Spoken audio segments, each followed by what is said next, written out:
여러분 안녕하세요. 복잡한 사회 문제를 쉽고 깊이 있게 파헤쳐보는 시간입니다. 오늘은 미국의 젊은 세대가 마주한 좀 무거운 현실에 대해 이야기해보려고 합니다. 인생에서 가장 빛나는 순간이어야 할 졸업이 어째서 기쁨이 아닌 끔찍한 재정 위기의 시작점이 되고 있는 걸까요? 이 문제의 심각성을 보여주는 숫자 하나부터 바로 보시죠. 31%. 이게 뭐냐면요. 지난 4월 기준으로 미국의 학자금 대출 연체율입니다. 그러니까 빚을 제때 못 갚는 사람이 이만큼이나 된다는 건데 이게 사상 최고치라고 합니다. 정말 엄청난 숫자죠? 네, 유예 기간은 이제 끝났습니다. 이건 그냥 몇몇 사람들의 이야기가 아니에요.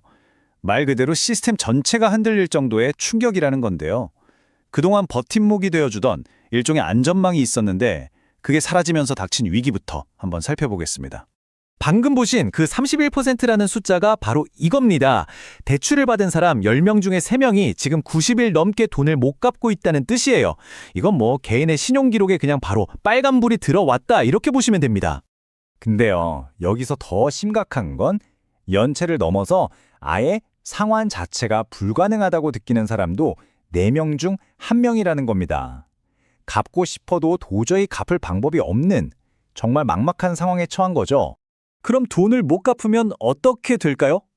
이제 그 결과가 현실로 닥치고 있습니다. 바로 임금 압류 통지서, 그러니까 당신 월급에서 우리가 돈을 직접 떼어 가겠다라는 공식적인 통보가 날아들기 시작한 겁니다. 아니, 근데 왜 갑자기 이런 상황이 된 걸까요? 왜 이렇게 한꺼번에 터져 나온 걸까요? 그 배경에는요, 수백만 명의 인생을 하루아침에 바꿔버린 아주 급격한 정책 변화가 있었습니다. 자, 이 흐름을 한번 보세요. 위기가 어떻게 커졌는지 한눈에 보입니다. 시작은 2020년 3월, 팬데믹이었죠. 이때는 상환을 잠시 멈춰줬어요. 그런데 최근에 이 조치가 딱 끝나자마자 수백만 명이 연체자가 된 거예요. 근데 엎친 데 덮친 격으로 부담을 좀 줄여주던 세이브 플랜이라는 제도까지 없애버렸습니다. 무려 700만 명이 영향을 받았죠. 그리고 바로 다음 주, 이제는 월급을 압류하겠다는 마지막 카드가 나오는 겁니다. 정말 숨 돌릴 틈이 없죠. 심지어 빚을 갚을 방법, 그러니까 선택지 자체도 확 줄어들었습니다. 예전에는 자기 상황에 맞춰서 고를 수 있는 프로그램이 5개나 있었는데 이걸 그냥 2개로 싹 줄여버린 거예요.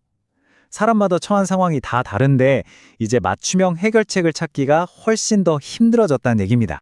자, 빚 갚을 길은 점점 막히고, 근데 여기서 끝이 아닙니다. 이 파장이 단순히 빚 문제에서 그치는 게 아니라 그야말로 개인의 금융인생 전체를 무너뜨릴 수 있다는 거죠. 바로 신용점수의 붕괴, 어쩌면 미국이라는 신용사회에서 아예 쫓겨날 수도 있는 위기입니다. 이게 진짜 무서운 게 꼭 도미노 같아요. 보세요. 학자금 대출 한번 연체했다? 이게 첫 번째 도미노가 넘어가는 겁니다. 그럼 바로 신용점수가 폭락하죠. 두 번째 도미노. 점수가 떨어지면 당연히 자동차나 집 살 때 대출이 안 나와요. 세 번째, 결국엔 이 금융시장이라는 판에서 완전히 퇴출당하는 그런 최악의 시나리오로 이어지는 겁니다. 뉴욕 여는 자료를 보니까요. 학자금 대출 딱 한 번만 연체해도 신용점수가 최대 150점까지 떨어진다고 해요. 150점이면 정말 어마어마한 수치거든요. 거의 신용불량의 나락으로 떨어지는 수준입니다. 바로 이 말이죠. 청년 세대가 신용 기반의 미국 사회에서 퇴출당할 수 있다. 이게 핵심입니다. 그냥 한두 사람의 문제가 아니라 한 세대 전체가 경제활동의 바깥으로 밀려나 버리는 거예요. 불을 쌓는 건 고사하고 평범한 금융생활조차 할 수 없게 되는 거죠. 그런데 문제는 여기서 끝나지 않습니다. 빚더미에 앉아 허덕이는 바로 이 순간에 두 번째 충격파가 덮칩니다. 바로 꽁꽁 얼어붙은 고용시장. 졸업을 해도 갈 곳이 없는 역사상 최악의 취업난이 닥친 겁니다. 이게 얼마나 심각하냐면요. 정말 놀랍게도 지금 대졸자 실업률이 2008년 세계 금융위기 때보다 2배나 높습니다. 아니, 그 금융위기 때보다도 일자리 구하기가 2배나 더 힘들다는 거예요. 믿어지시나요? 다른 숫자들도 한번 볼까요? 지금 미국 실업자 4명 중 1명이 대졸자래요. 대학 나와도 소용없다는 말이 그냥 나오는 게 아니죠. 특히 사회에 첫 발을 내딛는 20대 초반 실업률은 9.2%에 달하고 작년보다 2.2%포인트나 급등했습니다.